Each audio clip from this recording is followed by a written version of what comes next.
The Joe Rogan Experience. I don't know about your 20s. I don't know what you did in your 20s, but my 20s have been like this crazy roller coaster that have just like, it hasn't stopped. And I'm like, holy shit, this is what they meant by the 20s. Or Yeah. psychotic. I mean, you're just over being 10. Yeah, literally. You were 10, 17 years ago. And you feel like you know everything, man, when you're 22 and 23. It's so scary. Of course. The decisions Yeah. and shit you make. It's crazy. You got into making music. Well, I say you were successful making music while you were still in the military, right? Yes. How yeah. old were you? 22 when I started. Wow. I started putting videos on Twitter, and it was psychotic. It was crazy because I did it for like, I get all these messages all the time from people who are like, hey, man, I was around when you released Heading South. I've been here from the beginning. And I'm like, wow. really? The very beginning, you know? And I started putting videos on Twitter back in like 2017. And then I just kept doing it and doing it and doing it. Because I was in the Navy. I had a lot of shit going on. I didn't believe in therapy because that's crazy in the Navy, you know? And I started just making music. And I started posting them on Twitter. And I'd get like 5 or 6 likes. And I didn't care. It was nice. It was nice to go home. It was nice to go home and feel the way I did and write and put music on Twitter. I don't know. It was kind of my validation in the world of I can write a song at least. Right.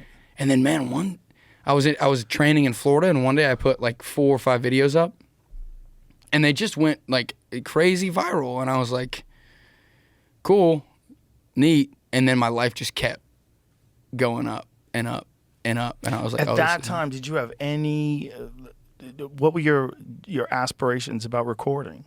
No, I didn't even know what it was. That's why all my beginning Really? records are shitty. You never thought They're not shitty, but see, when I recorded this, I was about to like go inside. I was like, whatever, I'll just throw this on the internet. And it was It's like the just number like an iPhone. And it was like the #1 voted Reddit video in the entire like world, I think. I don't know. But I was like getting calls from people. I'm like, what the hell's going on? Everyone at work's like, you're going viral. I was like, what? And we're like literally like learning how to load missiles and shit. I'm like, cool. Sick, man. And it's been crazy. And I never in my life envisioned being a musician ever. Really? Period. No. I thought I was my old man was in the Navy for 25 years. He was a Master Chief. My mom was in the Navy. My grandpa was in the Navy. Both, yeah, just that like, whatever. And I was like, I'm going to be in the Navy till the day I die, probably. Until I retire, at least. And that was it. That was going to be my life. And I was thinking about it yesterday, how crazy my reality is now. Like coming back to Oklahoma and being around people and people like coming to get me in diners and being like, take a picture with me. I'm like, what is going on, man? And there's like 700 people hating me online. I'm like, bro, I didn't fucking mean to do this. I'm sorry. It's crazy. Wow. I just kept going. It's crazy. It's absolutely crazy. Yeah, it is a crazy story, right? It is, yeah. And being in the Navy for like 9 years beforehand is even crazy because no one ever talks about that. I'm like, bro, I busted my ass, man. I was like in Africa and fucking Bahrain and stuff, and I was like, what'd you do in Africa and Bahrain? This is a crazy story in itself, but I won't tell the whole thing. Tell the whole thing. Shit. Okay, so Crack open a second Bud Light and let's go. Like I said about my dad, he was in the Navy for like 25 years. So I was, hey, man. Look at you. Hey, man. Dork, bro. I've always loved Dress Blues, though. That is sick. You ever heard that song, Dress Blues by Isbell? No. You gotta. It's beautiful. It's beautiful. But my dad was in the Navy for like 25 years. And my mom was in the Navy. Like I said earlier, my grandpa was in the Navy. And so growing up, when I was like 14 years old, I was like, man, I'm going to be in the Navy. That's all I want to do. I want to like die for this country, man. It's the best country in the world. I want to be in it. I want to experience that whole like Empire State Building thing where you're devoted to something. Yeah. And so I turned 17 and my dad was a recruiter in Oklahoma. And I was like, okay, cool. So he like helped me get recruited. And I was supposed to go in the Navy as a diver. But shit fell through. My dad was like, it'll be fine. You'll get to boot camp. And they'll ask you if you want to be a diver. And then you could just say yes and it'll be fine. So I was like, okay, sick. So I get on a fucking bus and I'm like, let's do this. And I was nervous. I was scared, man. I was terrified because as like a kid, you don't really know what to expect in the military. And I like end up at boot camp, which is crazy. And I was terrified. And then I realized it was all just kind of routine and stuff like that. And I got out of boot camp. Actually, no, that's not the whole story. I was trying to be a diver. And one day they were like, hey, you're going to get to you're gonna get to reclass what you're doing. And they gave me like 2 options. And it was like be a master at arms, which is like a cop in the military, or be a aviation ordnanceman, which is like the dudes who like load the bombs and things on planes. And I was pissed at my dad. I was like, what the hell, man? I thought you said I was gonna get to be a diver. I called him. I'm like, dude, you suck, man. And so my buddies were all AOs, which in the Navy, they're all fucking made fun of because they're all like big old dumb idiots. And then I became an AO, and I went to A school to be an AO, and it was amazing, man. I met some of those beautiful people I've ever met. I've learned more than I've ever learned. But while I got stationed in Nebraska, and I hate this. I'm not gonna oversell this because I don't want to sound tough, but I trained to be a SEAL for like 2 years with this guy named Senior Chief Lundquist out of Omaha, Nebraska. And I trained really, really hard. I took a bunch of these PSTs, and I would call my mom like every day. She would ask me how far I ran, how far I swam, how much I lifted and shit. And then I don't take it lightly either. I'm not tough. It never happened. But I wanted to go to Buds really bad because, like I said, I wanted to do something that was like, greater than myself. And then the day my package came back for the Buds thing, my mom had died. And I was like, well, fuck, man, this sucks. This is crazy. And all the while I was an AO, and I hated it. I was like, oh, shit. Now I got to be an ordnanceman. And when she passed away, I was like, man, I don't want to do that. I don't really want to pursue that. So I bitched out for sure.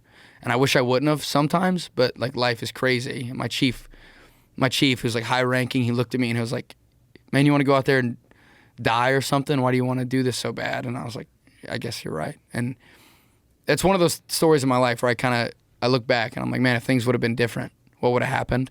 But she passed away, and then I moved to Washington to be an ordnanceman. And then as soon as I fucking landed in Washington, they sent me to the desert, this Bahraini desert, to like learn how to like build missiles and load missiles. It's crazy. And it was sick, man. It was beautiful. So you had to build missiles as in like load them, or as in like disassemble and reassemble? And this is different from EOD. There's explosive ordnance disposal, and then there's AOs, which AOs are kind of just like the little tiny baby cousin of, they're not even connected. EOD, there's some badass guys. AOs are just the dudes who build, load, arm, and de-arm the bombs that are on the planes that are taking off. Just build bombs. No big deal. Yeah, it's cool, man. It's neat. And but fucking, it's crazy. So I was in the desert, man. I was fucking like 19 years old. Like, oh shit. Okay, I'm here.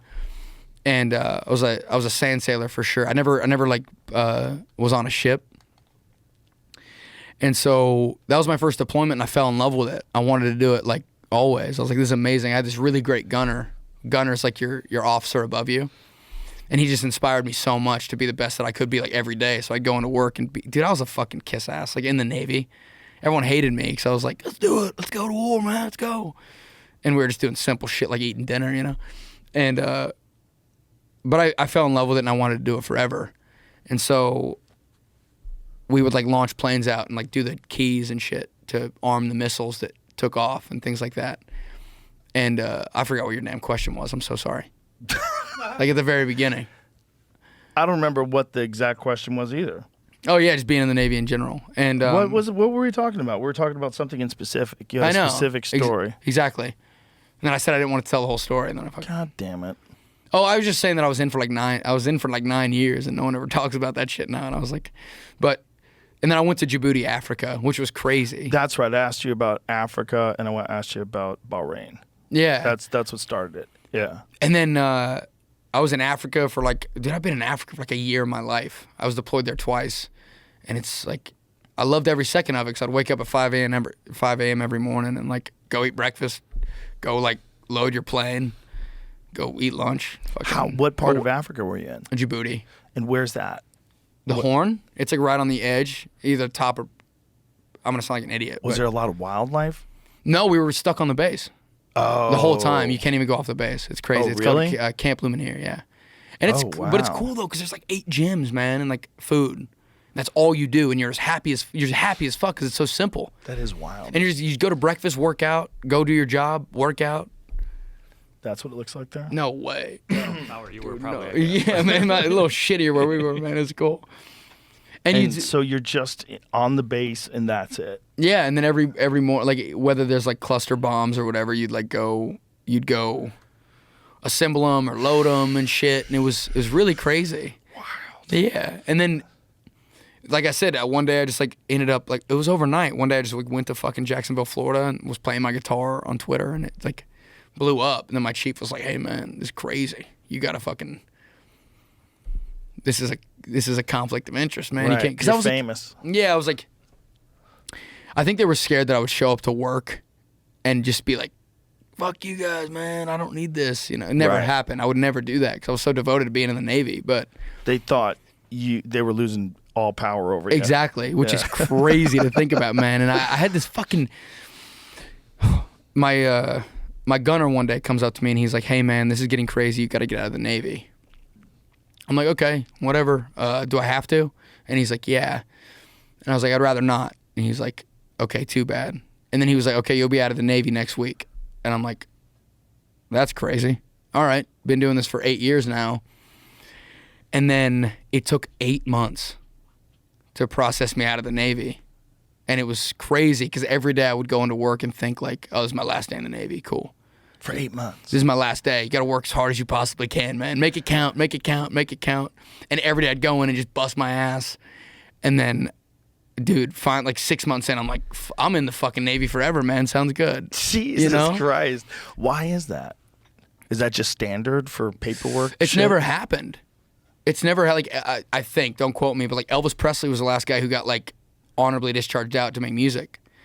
And I'm not like being arrogant in that either. I think that's true. And it just never happens like that. There's been a lot of stuff with like NFL players who are like at the academy, the Naval Academy, who like are really good at football and getting drafted to the NFL. They have to like get transferred out and stuff like that. But it's never happened like some Joe shit the ragman AO like me.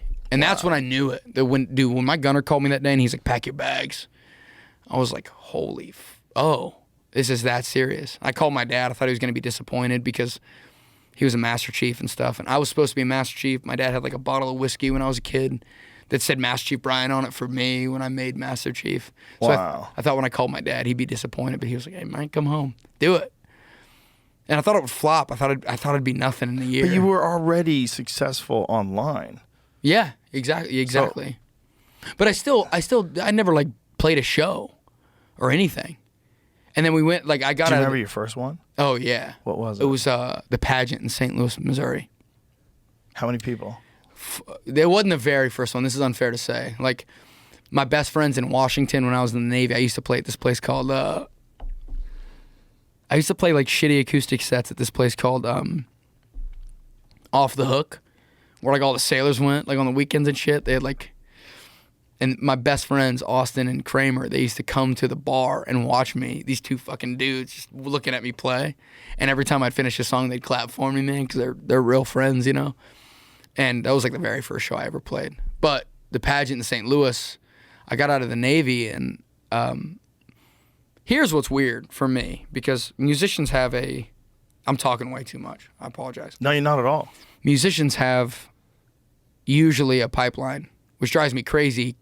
I don't know why, but they have a pipeline of like, "Oh man, I played the small bars, and then I played the bigger small bars, and then I played the bigger small bars, and then I went to medium venues, and then I went to bigger medium venue." And they have this like thing where they're proud of it, of course, which I would be too. That's a journey.